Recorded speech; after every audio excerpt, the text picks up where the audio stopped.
Hey everyone, what's going on?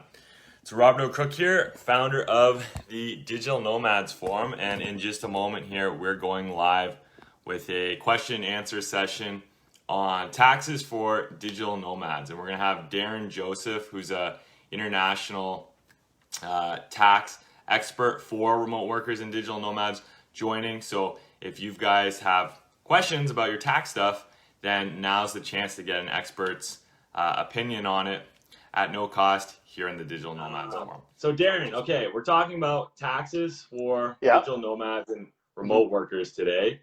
hmm But before we jump into it, where are you in the world right now? I'm in Lisbon, Portugal.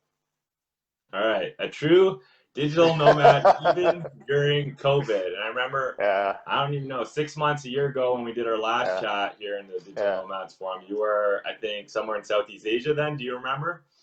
Yeah, I was in Singapore. I've been based in Singapore for the Okay. past 7 years. Yeah. Yeah. So you've been bouncing around. I love it.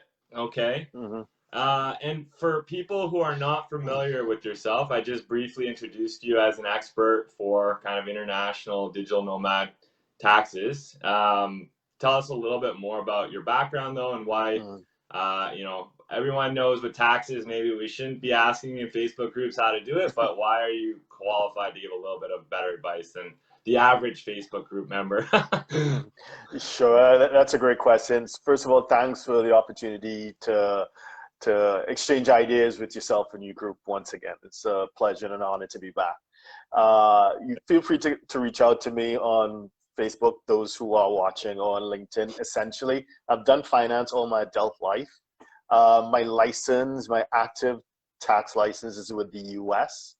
So I'm what is called an IRS enrolled agent. So I'm one of those people who is licensed to practice before the Internal Revenue Service. But I've also studied taxes in the UK as well. I have a UK qualification. And by practice, I'm pretty much familiar with Southeast Asia since I've been based there for the past Okay. 7 years. I run a Awesome. small team, semi-autonomous team within a larger practice called Moore's Rule in Asia Pacific. So that office, we have about 30 offices in 12 countries. So as far north as Beijing and Tokyo, all the way down to Australia and New Zealand. So, but I've been sitting in Singapore for the past 7 years. But like most of you guys here, I move around a lot. Not as much as before COVID-19, but I still move around a bit. Yeah. That's awesome. Okay. Well, welcome. Thanks for coming. So, anyone Okay. who's tuned in, if you do have any questions you want us to kind of jump into on taxes for remote workers and digital nomads, drop them in the comments and we'll get into it. But for a lot of people, they're probably going to be watching the recording as well. And so, maybe what Yeah. we could start off with, what are some of the, and I know we've talked about before, but we're going to have a whole new group of people right now. So, um, Yeah. what are some of the biggest myths that you're seeing that kind of this group of digital nomads think is true when it comes to taxes as they begin to kind of travel the world and work remotely as digital nomads? Well, I tend to categorize people into three boxes, right? There'll be Okay. those who are US exposed. So these with US passports and green cards. There are those Okay. that belong to what I would call Canada. Well, they basically the wealthy countries. So like Okay. Canada, Australia, New Zealand, UK, and Europe, and probably Okay. Japan as well. And then there's the rest of the world. And Okay. each of these boxes, or these three boxes, have their different complexities. Of course, the most complex tends to be US persons because Yeah. it's nearly impossible to break tax residency. So, regardless of how many years you spend outside of the US, you are required to file and pay taxes. And it's counterintuitive in that the IRS pays more attention to reporting than it does to paying taxes. So you don't pay your taxes. It's a already low interest rate. You pay interest, you pay some penalty, but you don't report that you have a foreign company, or you don't report that you have foreign bank accounts or financial accounts, which includes investment accounts. That could result in criminal penalties pretty quickly. So US is Okay.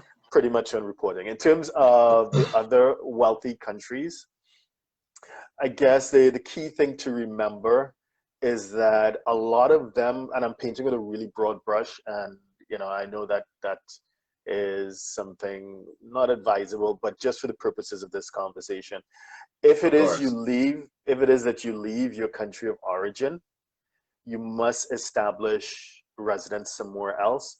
Otherwise, many of these countries have a fallback position. They're saying, if you can't prove to me that you're resident somewhere, tax resident somewhere else, then even though you've not been in Australia for years, you've been traveling all over the world, the ATO's position is, hey, come and pay tax back here. Same with the CRA in Canada and Yeah. other European countries as well. So you need to be resident Okay. somewhere. And in terms of the rest of the world, uh, again, it's easier for them to lull into this false sense of security that they can just continue forever without paying taxes anywhere.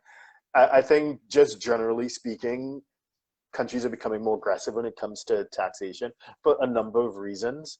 And if it is that you are a perpetual nomad and you don't have a passport from one of those countries with fallback positions, while legally it's possible that you are not tax resident anywhere, at some point in time it may come back to haunt you, because Yeah. then you have banking complications, because you're not only thinking about taxation, you're also thinking about banking rules, which are also becoming super strict. Yeah. So you may have money, but you may be locked out of certain banking systems. So I think Okay. that's a sort of general, All right. So introduction. maybe to Mhm. recap it, Yeah, um, if you're starting to work outside of your yeah, home country, basically, it doesn't, for sure, it probably doesn't mean you're exempt from paying some tax, or at least needing to mhm, check in with the kind of yeah, tax authorities or an accountant from your country to see, mhm, what are my implications? Because it might feel like, hey, okay, so I'm Canadian, I go to Thailand. Oh, I'm doing mhm, all my work in Thailand. Why do I have to pay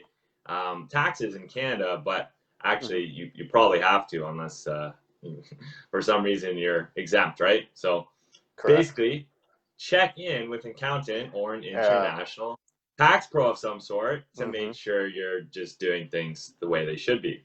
Okay, awesome. mhm, And I know since we last chatted as well that you had started to interview quite a few different people in mhm, all kinds of disciplines, especially in the world of remote work, to kind of get their take on mhm, COVID-19 and kind of, I think, how maybe that relates a bit to the world of digital nomadism and mhm. taxes and earning remotely and all these things. How many people did you end up interviewing in total since you started that? We've probably spoken to over 100 people. Wow. Uh, and some of them are on our podcast, but a lot of them are not. But Okay. it was an educational piece, not just in terms of, like social media engagement, but also just as I told you when you graciously agreed to be interviewed, my motives are slightly selfish in that I'm trying to understand myself, what is going on, and Yeah. what are Yeah. the implications that I need to take into consideration for myself and my team, as well as what should I be thinking when I'm speaking to my clients. So it was Yeah. kind of like putting my finger on the pulse of what's happening. All right. And I Hmm. remember asking, well, I'm going to be Yeah, curious then to find out what you sure. found out. So now, with 100 plus people, like that's pretty interesting. I haven't, there's not, Yeah, because honestly, there's yeah. not that many people Mm, kind of, I think, taking the pulse, as you described, with such a mm, broad group of different people all over the world with such a mm, issue that is truly global. So I'm actually mm. quite genuinely curious now to learn. And can you share just maybe what were some of the biggest takeaways you've kind of learned through these Mm. interviews?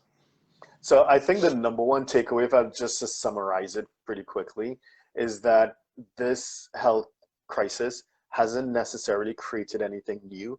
It has accelerated pre-existing trends. Now, Yeah. Okay. quite a number of pre-existing trends, and you could pick on what is relevant or important to you, which will be different from someone else. But Yeah. in terms of taxation, governments Okay. were pretty aggressive previously, are becoming increasingly aggressive in exchanging information. We have FATCA, we have CRS, we have the automatic exchange of information, and making sure that it's not necessarily a revenue collection piece, but it's intelligence gathering. They want to know Okay. what people are doing across the world, and that's going to increase. Okay. We're moving towards a more of a cashless society, and there are cities and there are jurisdictions already where contactless seems to be the default. So Uh-huh. therefore, you're using the banking system. Therefore, you're part of the mainstream currency system. So it's Yeah. not so much cash. You're not off the grid anymore. It has to. Everything needs to connect. So there's the tax piece, which is more an information thing rather than revenue. There is the movement of people. When you look at how people travel over the past 150 years or so, there was a time you can travel to the US. If you went across the Atlantic, you came up maybe at Ellis Island, and you have no ID. You just tell them what your name was. They do a quick health check and welcome to New York, right? Then they decided, That's well, so crazy to think about, eh? then they decided, hey, you need some sort of ID. Then they decided you need a passport. Then you decided you need a visa. Uh, you know, so the impediments to the free movement of people have been increasing, and I think the whole system of visas has, to a large extent, been thrown out. And we're seeing travel Okay. bubbles, travel corridors, green lanes, and those will be here to stay. That and Sorry, what lanes did you say there? green lanes. So, for example, the Green green lane. lane Okay. between Singapore and Hong Kong, or Australia, New Huh. Zealand, which is Okay, now what is that? I'm public not facing. familiar with that term. Tell us a bit more. Sure. So that's where, remember, no more visas, right? So these are, well, at least the default where you have, for example, a visa, or if you were Australian or New Zealander, you have visa free entry to Europe or to the US. So right now, to a large extent, Europe is saying, well, no non-essential travel coming in unless you are a resident of the EU or certain jurisdictions or whatever. So a green lane or a travel corridor, a travel bubble is where two countries have assessed each other and they decided, you know what, we are at like the same stage in dealing with the virus. And as a result, I'm going Oh, to let okay. your guys come in without necessarily doing like 14 days quarantine or whatever. And you let my Yeah. people go in without letting going to quarantine. So I Okay. think like Australia, New Zealand was the first one. Singapore and Hong Kong announced it, but then they backpedaled when Hong Kong had a spike. And within the EU, when it first happened, of course, borders were shut, but then eventually the flow of people was allowed again. So yeah, so that trend is going to continue, I believe, which means that short-term travel is probably impeded, and which is to the point I saw one of the first questions asked and you responded to. The default is probably going to be longer term trips because by the time you go to quarantine somewhere, you're already 2 weeks in, Yeah. so you're going to be there for a while. And then countries are not allowing, so let's say Bali, lots of people were in Bali, so there may not be a digital nomad visa for Bali, but there's a social visa and there's a business visa, both of which are long-term Yeah. visas. So Yeah. so that sort of thing, or what Barbados, Bermuda, or whoever is doing, that's going to be perhaps part of the new normal. So yeah, Okay. those are some of the things that we're seeing. Yeah. Okay. Hmm. So two things I thought were kind Yeah. of especially interesting in there. The Hmm. first was it sounds like okay, we historically countries like the US started where you could just show up and get in and now you need a visa and I think you're right on it, not just on a US basis but on a global scale all of the countries seem to be really kind of progressing towards more I guess tight rules about who can come in and making sure they know who's coming in and having that all tracked and whatnot. Hmm. So unfortunately, though, what I think I'm realizing right now is that there's a very unfair kind of situation happening because as a Canadian Hmm. with many other nationalities in this digital nomads forum group that I've run, I've noticed that it seems, and maybe you can confirm my suspicion here, that stronger economic countries have technically stronger passports in the sense that they have much less loopholes to jump through to visit the majority of other countries around the world, whereas countries with basically poorer economic conditions, their passport is not as strong and they face much more scrutiny for entering other countries. Is this roughly accurate on a global scale, would you say? I think I would agree with you. Again, that was one of those pre-existing trends where you have, well, I guess, greater social inequality Yeah, was a thing. exactly. I think we saw in the early post-World War period, like a growing middle class, and so the gap between the wealthy and the poor was kind of shrinking, at least in the Western Okay. world, Western Europe, North America, and other parts of the developing world as well, including Asia. And then from like the late 70s into the 80s, we saw a reversal of that. And that has Okay. indeed accelerated the gap between the rich and the poor. And that's happening within countries and between countries as well. So the gap Okay. between a wealthy country and a poor country is growing, and the privileges that come with it. But having said that, remember within the country as well. So, uh, for example, historically, a US passport was a pretty strong passport. Now, the list of countries that would let a US passport holder in, Right? It's funny. Well, yeah, it's not funny, but it's yeah, interesting. it is interesting. So, but so that list is probably on the shorter side right now. But the way around that is there are application processes, like we spoke about Indonesia, and of course these things come at a price. So I think that's where the Yes. wealth comes in. So if you have the money, you could probably still get into most countries in the world right now, to be honest with you. You Yeah. just need to And you pay your attorneys. They go through whatever process. Every country that I'm aware of, they have some exception to the rule that's in play right now, because they still need especially business. for kind of business related activities, right? Exactly, your business Yeah. executives. You still want your investors in. The Philippines has allowed investors in before they allowed spouses and kids of Filipino citizens. They allowed investors. So that shows the priority. Jeez, that's terrible. Yeah, yeah, but so my point is, I agree with you. It is, Okay. yeah, yeah. So what this kind of means then, I think, Mm-hmm, at least in the short term, and I'm going to talk about the long term with you in a minute, mm-hmm, is that actually the barrier to entry for digital nomadism has technically gotten higher for the first time, I think, mm-hmm. if it makes sense, in the history of this trend, because now essentially you kind of might have to have your uh, for lack of a better term, shit together in terms of Yeah.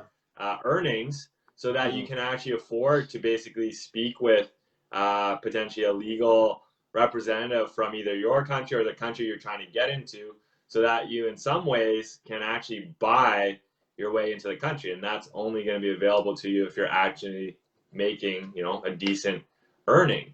But the interesting thing about digital nomadism is it's always had this wide range of people who are, mm-hmm. at the beginning, maybe they're just starting out, they're trying to go to Thailand, which is a very low cost of living country for a lot of people, where they can survive on, maybe less $500, $1,000 a month, and they just have their laptop, and they're dabbling, right? They have that Mm-hmm. chance to kind of see what's going to stick. How will they earn their income?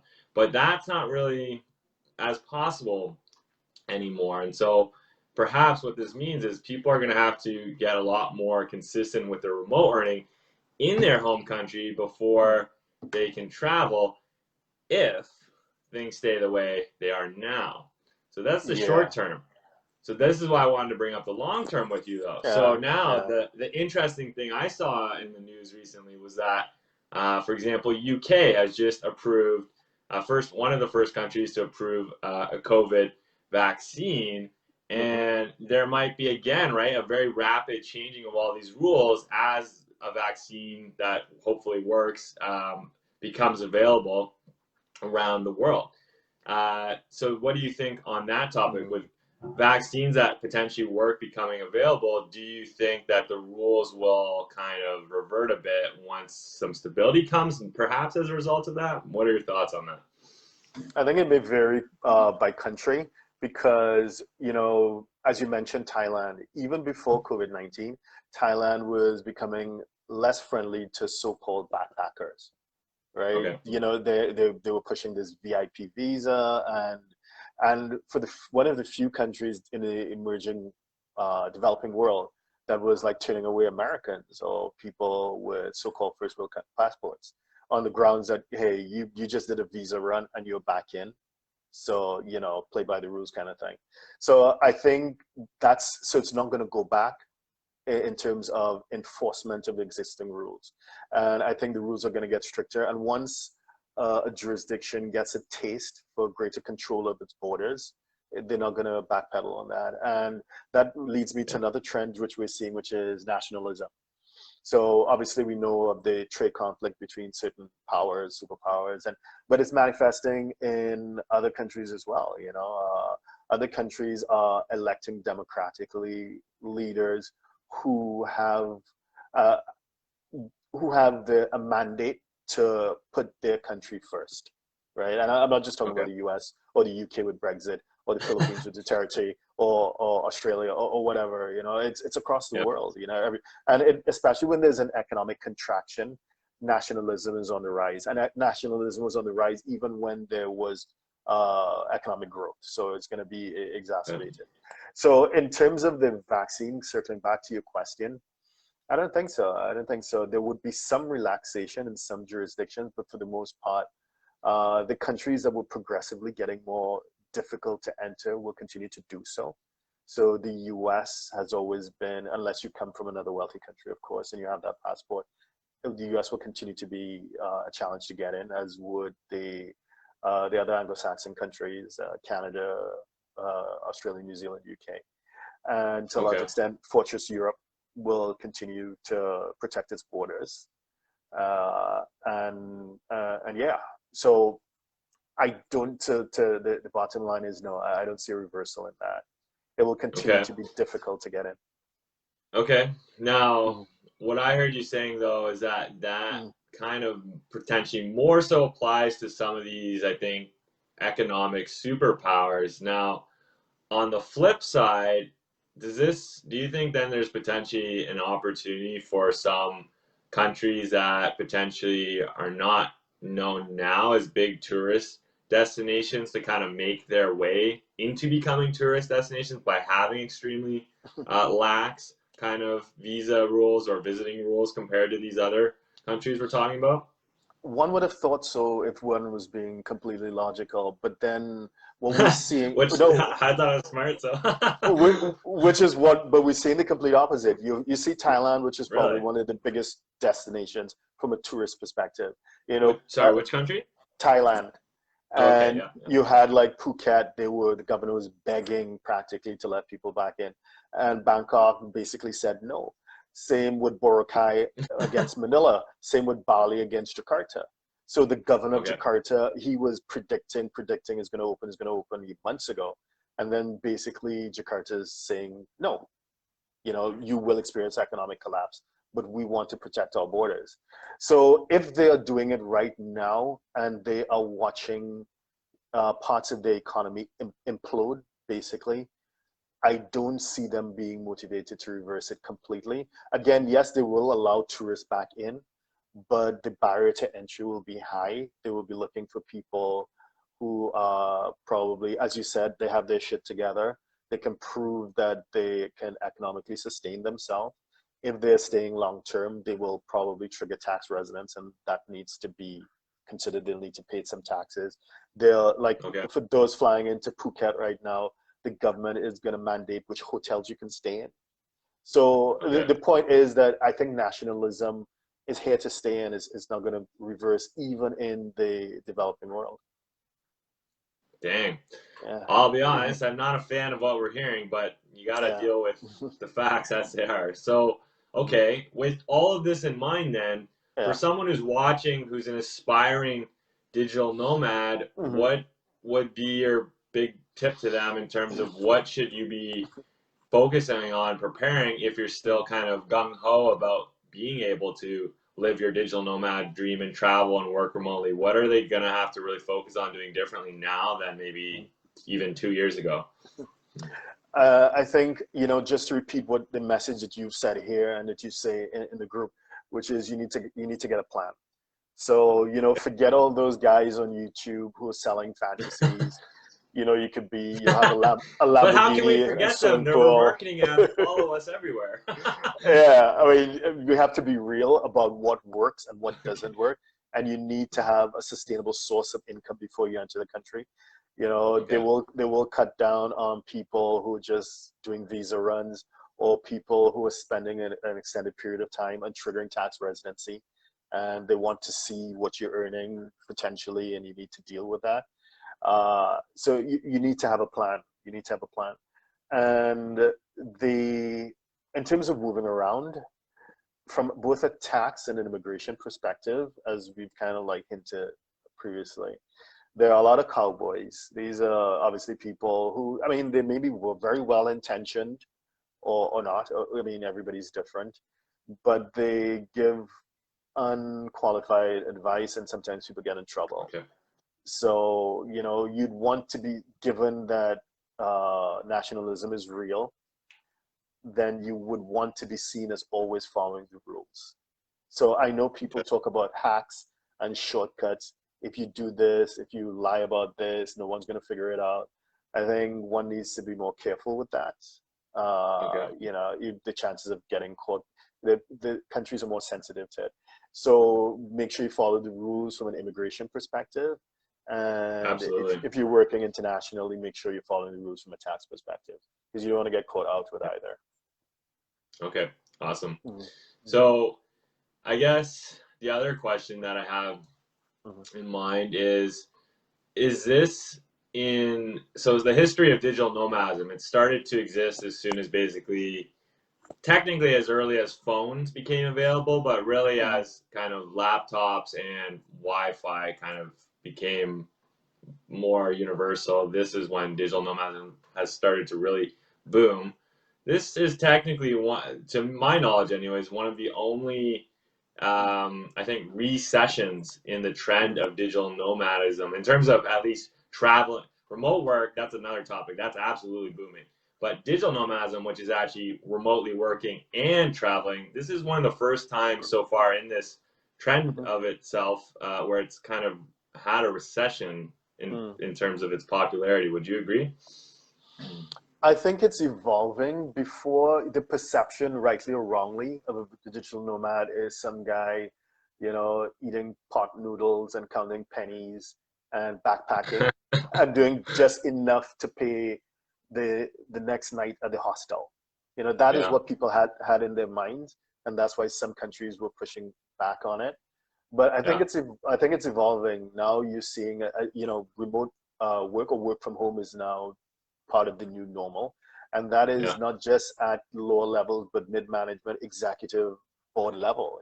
You can be anywhere with consequences, but you can be anywhere. So I think it's just evolving. It's just evolving, yeah, and with that comes an opportunity. But of course, the days, as with any other trend that you would have imagined, from filmmaking to the technology, at first it's like the Wild West, and then norms, yeah, rules, and regulations and structures begin to form, and then it yeah. becomes part of the status quo. And in Okay, my mind, that's what's happening with nomad work as well. okay. Mm. And I like the word you mentioned, which is evolution, because what's Yeah. coming to mind right now is that actually, in some ways, digital nomadism isn't necessarily fully going through a recession, but it is going to Mm. pivot in one way, I think, in the short term for sure, which is that people are going to start to actually explore their own countries Mhm. a lot more because that's what's going to be available to them. Because Mhm. as we just both have agreed, remote work is absolutely becoming much more popular. It's much more normalized. And as more people have the flexibility that comes with remote work and still have flexibility to travel within their own country, that's still going to be new to them, right? And so Mhm. it'll be interesting to see how much more kind of moving around people are doing within their own countries. And I think like me and you have definitely seen in our travels, we've got kind of supportive infrastructure for these things in certain countries, like co-working spaces or co-living spaces, and these kind of things. And perhaps we'll start to. I think we're definitely going to start to see more of those in countries where they don't even exist right now, barely, like Mhm. Canada and the U.S. These things are well, co-working is kind of there, but co-living is not a thing, and we'll see how it changes. Okay, so I think we just kind of touched on some of the I think your major trend you observed from the interviews you did, but what about some outliers? Was there some any kind of odd like, come on, 100 people, there's got to be something, some interesting, weird things you learned. uh, let's see. I think the idea of a city again is being fundamentally Okay, challenged, right? So cool. if it Tell me. is if it is you were working in technology, in software, you want to be as close to the Bay Area as possible. If you're in hardware, you want it to be in Shenzhen. In financial services, New York or London. With these guys or these industries embracing remote work, geographical proximity probably is no longer as critical as it once was. And Yeah, therefore, there's a lot of hype in the media about people leaving LA to, let's say, go to Texas or New York to Florida. So there is a movement away from certain urban areas and as to even out of London, to outside. And people are saying the city of London, the square mile is pretty empty.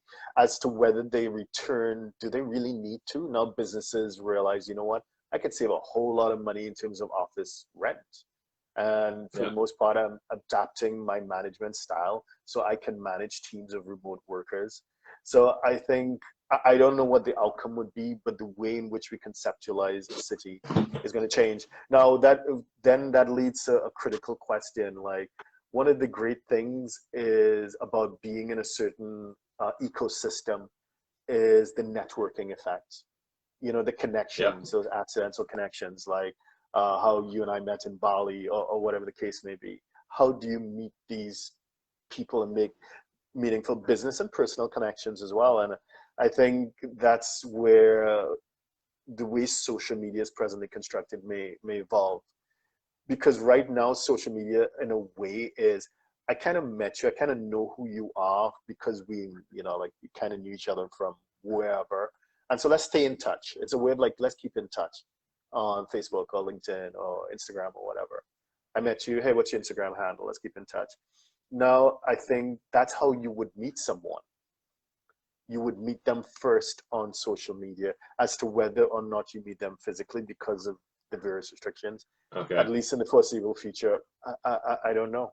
So I think the ecosystems or the clusters that were around certain industries, it would evolve to more virtual as opposed to physical, which presents itself as a challenge. And again, this is an acceleration of pre-existing trends because some people would argue that, for example, Hong Kong, even before the protests and whatever, and to some extent Singapore, people were beginning to embrace technology, and now more so. You can do a Zoom meeting. Do I really need to fly to Singapore for a meeting? We could do Zoom.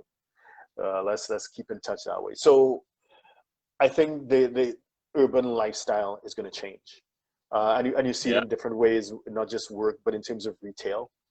Shopping malls in some countries, or the high street in the UK is being challenged as well. Why are we going to shop okay, online? So yeah, the way we interact in terms of working together, in terms of socializing and shopping, it's already going digital, but it will have an impact on the way cities are structured and our lifestyle. So yeah. No, it makes sense. It's very interesting to think about that. Like the example of San Francisco, for example. Yes, mhm. it's absolutely one of the largest kind of tech hubs in the world for talented, digital people. Mhm. But why, right? I don't know. I've been to San Francisco. Geographically, I don't know. Yes, they have fast Wi-Fi, but everywhere's got fast. There's many other places uh, with really fast Wi-Fi. So geographically, uh, there's nothing actually I think that unique about it that's pulling the talent there. It's just kind of that's where the momentum kicked off and it's grown and that's the hub. But that's going to shift. So then mhm.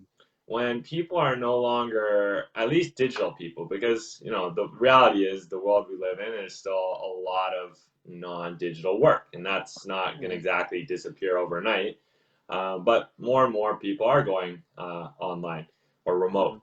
and so I don't know. Are we going to see more people start to live in the cities based on interest rather than work? Mm-hmm. That's going to be my hope. That's going to be my Mm-hmm. hope, because that's what, for me, part of what digital nomadism is all about. Is great. You have interest beyond how you earn your income. I hope so. You're a human being. Mm-hmm. Uh, Yeah. go Yeah. go explore those. Right. Go. That's Yeah. the best part. Is if you like mountain biking, like I do, Mm-hmm. then go Yeah. live in a mountain town. Or Yeah.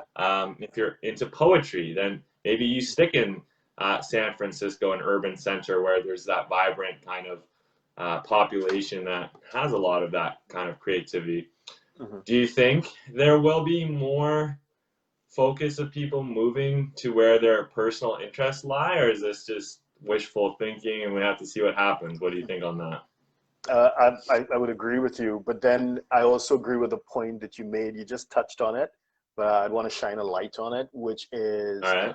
this: not everyone has the opportunity to work remotely, right? So these Yes. are Yes. disproportionately relatively higher income earners, right? It's not the, someone who does physical work. It's not a waitress. It's not, regular people. So for those who can afford it, and because remember we saying that one of the trends is social inequality. So for those who are on the right side of that wall, of that fence, yeah, that comes with opportunity, that comes with privilege. And yes, you can join communities because you can work anywhere. You no longer need to stay in the city in New York or whatever. So you can, if you like surfing, yeah, go somewhere, Hawaii or whatever, you can work remotely. So I think it does present opportunities for quality of life, but again, it will be skewed to a certain demographic. Absolutely. It will be Mhm. skewed. I will play devil's advocate a little bit here. Yeah, So you said, not everyone can get into working remotely, uh, and I agree with that at a level, because mhm, ultimately, at a minimum, what you would need to get into remote work in some capacity is basically a cell phone and internet connection. And the fact is that uh, in countries around the world have unequal access to those things. Countries like mhm, U.S. and Canada, mhm, almost everyone has a cell phone, and there's free Wi-Fi and fast Wi-Fi and all these things. In other countries, that's just not the case. So of course, that's mhm. still happening, Yeah, but yeah. I think I hear all the time from living in Canada and exploring in the U.S. Still, there's this attitude: oh yeah, I can't get into remote work. I'm stuck at my crappy job at the gas station. And the Mhm. reality is, they work at the gas station for 8 hours a day. They have their cell phone. They have a Yeah, laptop even. They get home and then they watch 2 hours of Netflix in 4K, right? yeah, And yeah. the opportunity is actually there. Mhm. Um, there some things like tax advice we don't want to lean too heavily on Yeah, from others, yeah. but when Mhm. it comes to getting into remote work and developing skills, the world of YouTube and other resources, at least in my personal experience, has been massive. I learned more outside of a formal college education in the world of Mhm. digital marketing, Mhm. much more actually through free publications, blogs, and YouTube videos, and free resources online. And that is, I still Mhm. think, the case for the majority of remote work styles. There are still exceptions, especially I think accounting, law, some of these very traditional niches. They're still very much rooted. That's not the case, but Mhm. mostly everything else is really becoming a world of I don't care where you went to school, can you Mhm. do the job well? And I Yeah. love that personally. So, I, I, okay. I 100% agree with that. The formal education system, to a large extent, has failed many of us, Yeah. and major mainstream companies. I'm talking like Google or like even bigger four accounting firms like Ernst and Young. Some of the big companies are recognizing, you know what? I'm not going to judge someone by their formal qualifications. Can you do the job? That's it. I agree with you. Yeah. Yeah. And I love that. It's, Yeah. anyways. Okay. Any other key insights that came up in your interviews, Darren? Let's see. Great. I mean, lots, but if I circle back to tax, right? I think when people have the discussion around how they handle their finances. They think about what does the jurisdiction demand, but they don't think about banking. I think the biggest leaps in terms of regulation that we've seen recently, and that will only increase, is around banking rules. So Okay. it's becoming more and more difficult to open a bank account in the first place.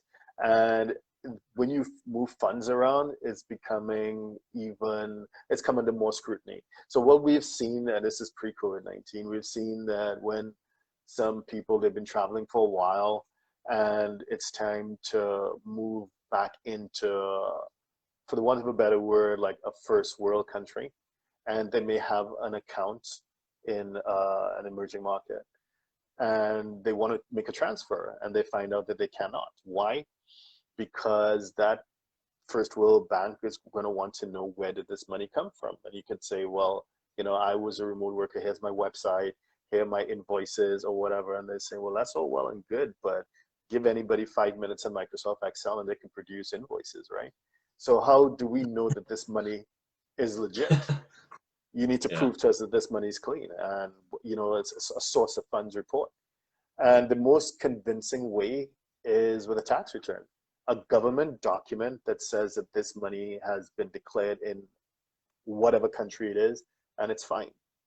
Because if you look at what's been happening recently, most of the major banks have been subject to fines and to lots of legal action for breaking certain rules, and they want to err on the side of caution. And if they don't understand what you do, the default position is no.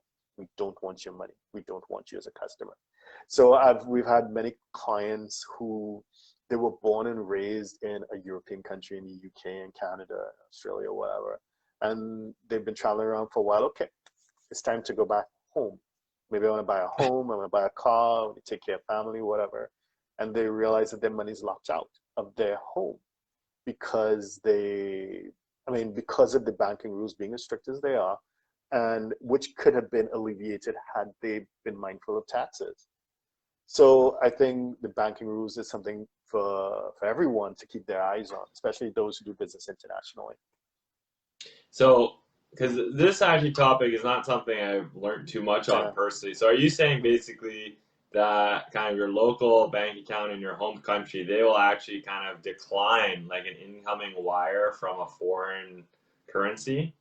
Wow. Absolutely, especially if it comes from certain countries. I mean, I don't mean to stereotype or to judge, but imagine being in a U.S. bank, like you have an account with Wells Fargo or Chase or whatever, and then you've been living in Colombia for a while, and you're returning back to the U.S. and you're going to transfer 20, 30,000 US dollars from Colombia.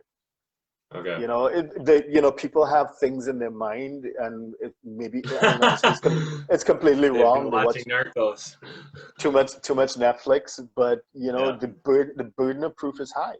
The burden of proof is pretty high. So while you enjoy the benefit and the privilege that comes with earning hard currency while living in a developing country, if at any point in time you have an intention to return or to repatriate those funds, be prepared to explain. Banks, they want to see Really? invoices. Okay, who's your customer? They want to contact that customer to make sure that they did pay Wow. you.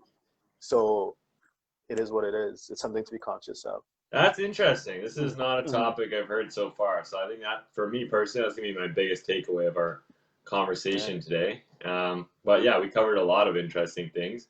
Mhm. I think we'll wrap things up now, Derren. But if Mhm. people have questions about kind of international tax law for remote Mhm. working and digital nomadism, and they want an expert's help like yourself, where can they get in touch with you if they want some help?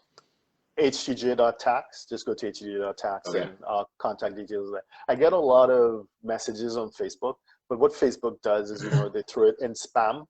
So I don't see it Okay. until like Yeah. months after. I apologize for people who have been messaging me, but Yeah. the spam filter is pretty aggressive on Facebook. So HTJ.tax, Especially and you'll about money see our, stuff, probably too, right? exactly. Yeah. Yeah. So that's the best way website. All right. Yeah. htj.tax. Awesome. Correct. Yeah. Derren, absolute pleasure. Thanks for joining us at the Digital Likewise. Nomads Forum. And I'm sure we'll have you back in the next little while. Thank you very much. Appreciate it. Have a good day, evening, wherever you are. Okay, bye, Derren. Bye-bye. Here are 4 ways we can help you. Number 1. Sign up for free webinars on US expat taxes and international entrepreneur taxes at www.htj.tax. Number 2. Stream premium educational videos at www.htj.tax. Number 3. Contact us for tax optimization consult over Zoom. Number 4. High net worth. Weekend quote for doing your US international taxes returns. Our books and upcoming event are available at htj.tax. Please subscribe, like, share, and comment below. Email us at help@htj.tax to engage us, to advise on international tax or business matters.